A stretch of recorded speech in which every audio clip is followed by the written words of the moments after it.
Capitale politique, économique et culturelle de l'Argentine, Buenos Aires est un cas exemplaire de macrocéphalie urbaine. La tête de Goliath rassemble plus de 13 millions d'habitants, loin devant les villes de Cordoba, 1,3 million, et de Rosario, 1,2 million. La très forte concentration des richesses, plus de 50% du PIB national, et des hommes dans l'espace métropolitain, est une donnée majeure de la construction du territoire argentin.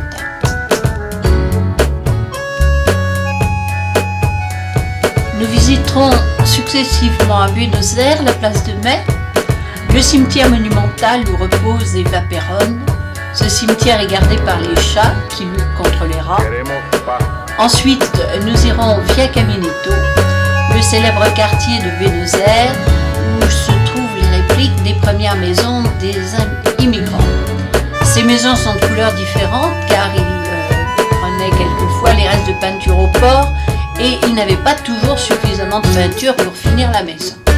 Dans ce quartier également, on procède généralement à la photo souvenir d'un danseur de tango ou d'une danseuse pour les touristes.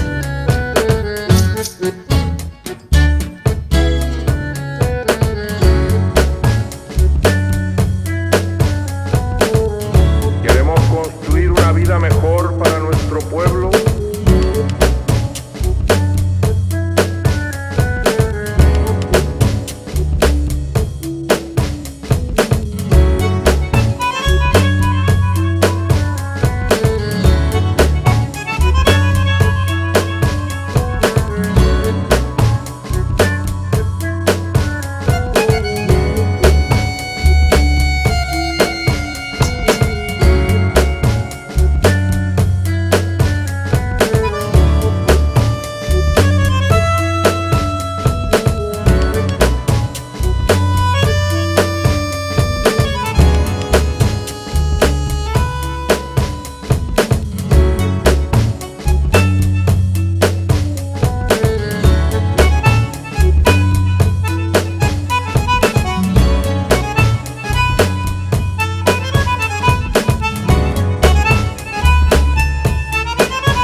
L'immense estuaire, 36 500 km² du Rio de la Plata, constitue l'embouchure des fleuves Uruguay et Paraná.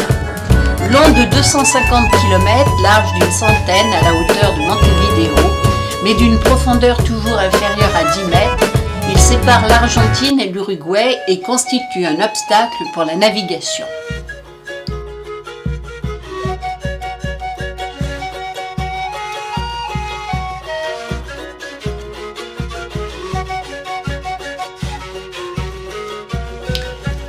Puerto Madryn est une ville portuaire au bord de l'océan, un des ports les plus importants de l'Argentine, qui vit de la production d'aluminium, de la pêche et aussi du tourisme.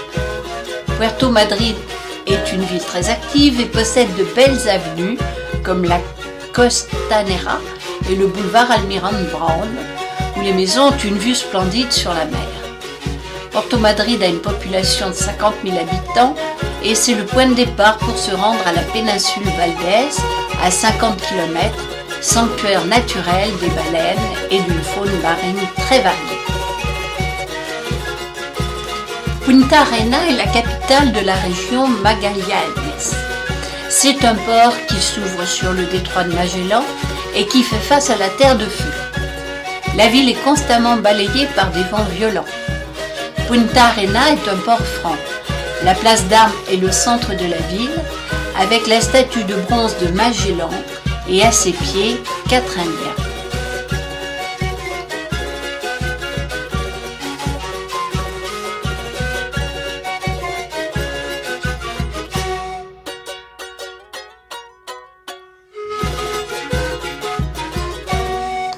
Au cours de notre escale à Punta Arenas, nous avons fait une excursion à l'île de la Magdalena, sanctuaire des Manchus de Magellan, une population estimée à 150 000 individus.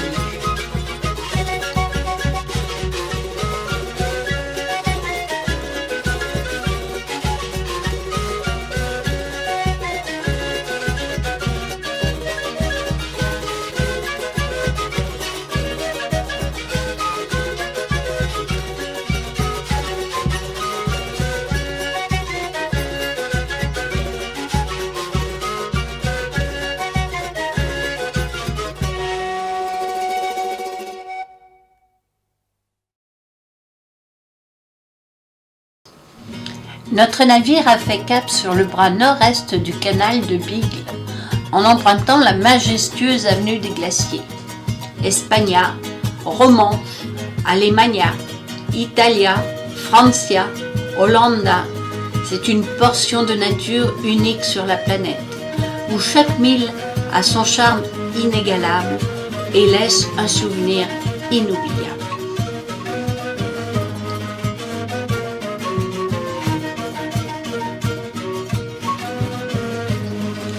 Non mythique s'il en est, l'histoire d'Ushuaïa et de la Terre de Feu est elle aussi chargée de mystères.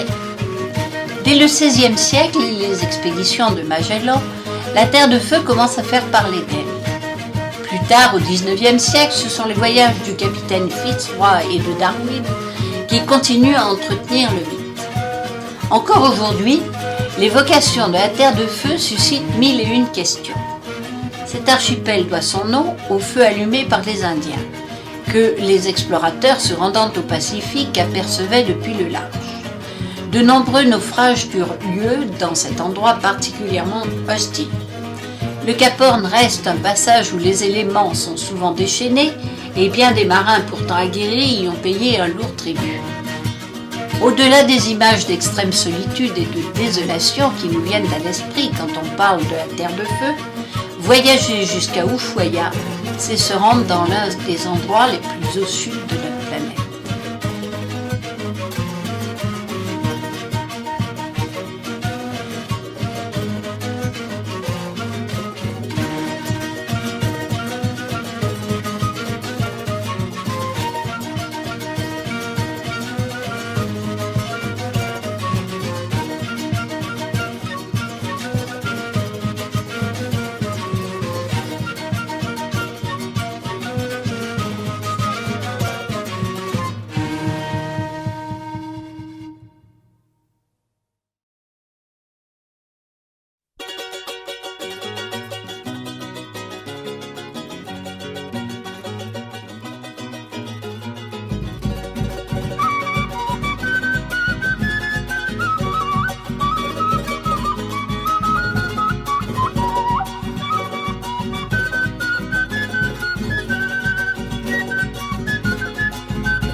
Capitale de la Terre de Feu, avec ses 50 000 habitants, Ushuaïa est située à 3580 km au sud de Buenos Aires.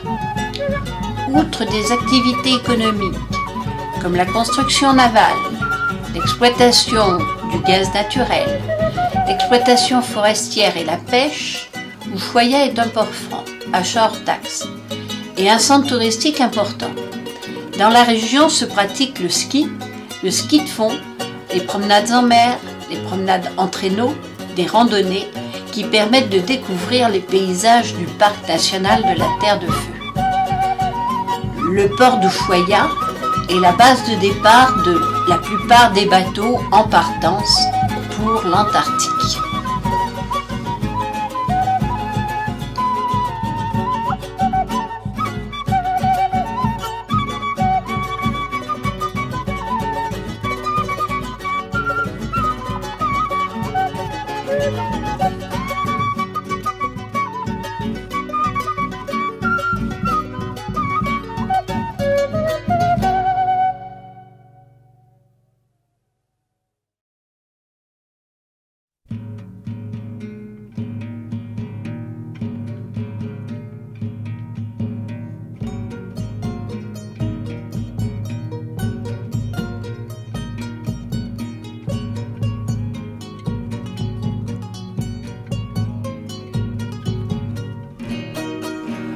Au cours de notre séjour, nous visiterons autour d'Ushuaïa le fameux train du bout du monde qui fut construit par les Bagnards pour transporter le bois servant à se chauffer et à construire leurs cabanes. Nous irons également dans la baie Enseada, la baie la plus à l'ouest d'Ushuaia. Ensuite, nous nous rendrons jusqu'au col Garibaldi, découvert par un Indien et non pas par un Italien, qui a permis enfin le passage du nord au sud de la Terre de Feu. Jusqu'à ce moment-là, le transport de la nourriture et des matériaux ne pouvait se faire que par la mer. Nous découvrirons enfin le lac Escondido, le lac caché, qui ne fut effectivement découvert qu'après le percement du col Garibaldi.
Costa Victoria quitte Ushuaia pour une ultime escale aux îles Malouines.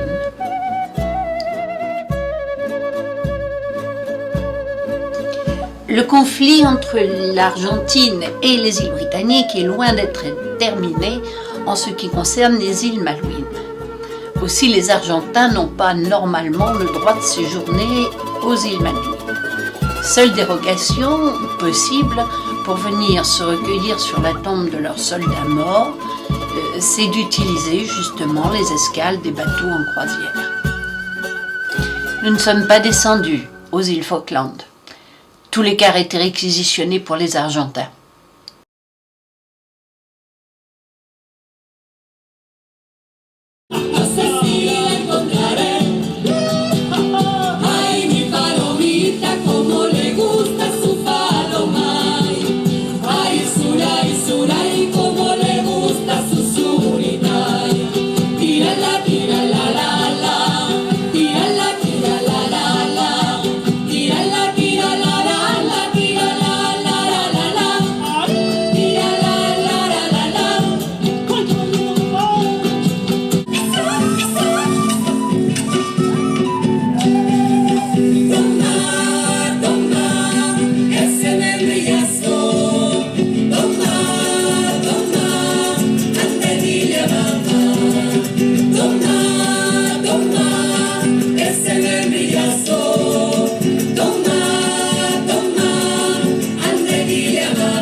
Samba que usted tranquila, tranquila para bailar. Si así es usted para todos, ay Dios que tranquilidad. Si así es usted para todos, ay Dios que tranquilidad. María Cachucha, ¿qué le ha sucedido? María Cachucha, ¿qué le ha sucedido? Todo roto y todo descosido, todo roto y todo descosido.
Elle est située à proximité du canal Bigle, au sud-ouest de la province, dans le département. Cuéllar fut fondée le 12 octobre 1884 sur les bords du canal Bigle.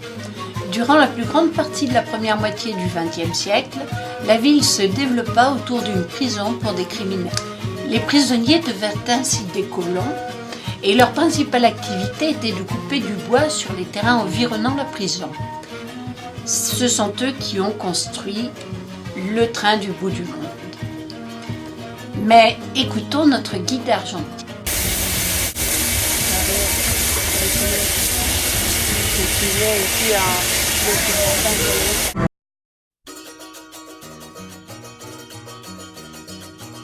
C'étaient souvent les bagnards qui les poussaient pour les remettre sur les voies. La locomotive qui nous accompagne en ce moment a les mêmes caractéristiques. La seule différence est qu'elle est équipée d'un moteur diesel pour éviter les risques d'incendie. L'histoire voyage aujourd'hui à nos côtés.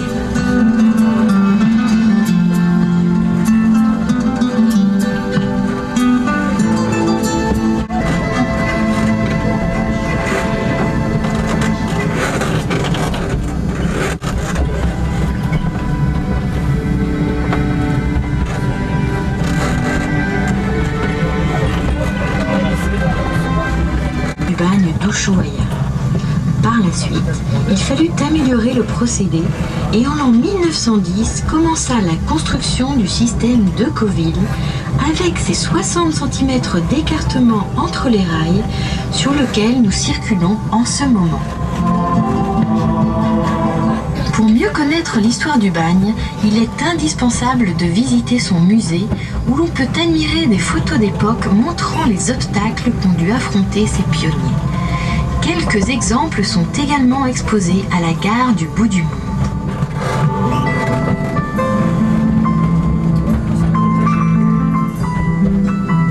Les prisonniers étaient montés sur les plateformes, enchaînés, les pieds pendant dans le vide, vêtus de leurs uniformes classiques, d'abord à rayures puis gris, prêts à affronter toutes les inclémences du climat de l'île, le vent, la pluie, la neige ou le soleil.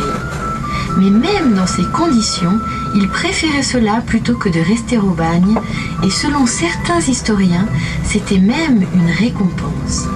C'était ce qui pouvait le plus ressembler pour eux à la liberté.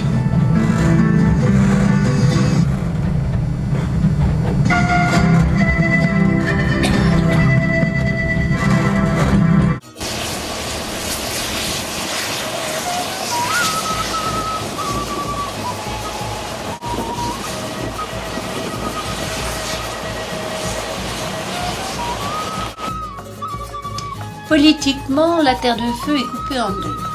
À l'ouest le Chili, à l'est l'Argentine.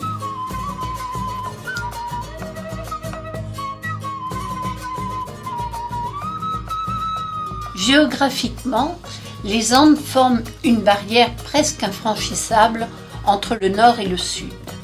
C'est assez récemment qu'un Indien découvrit un passage, le col Garibaldi, qui porte son nom.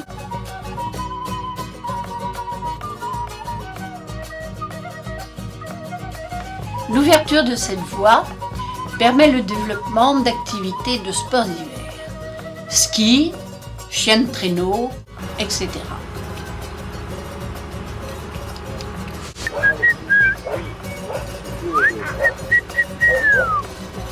Nous sommes en été, les chiens sont au repos.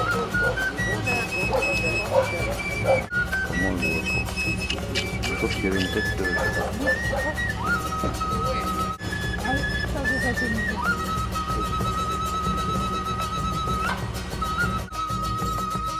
Cette région inexplorée jusque-là est devenue une destination privilégiée pour les personnalités du monde du spectacle et des affaires qui viennent s'y ressourcer.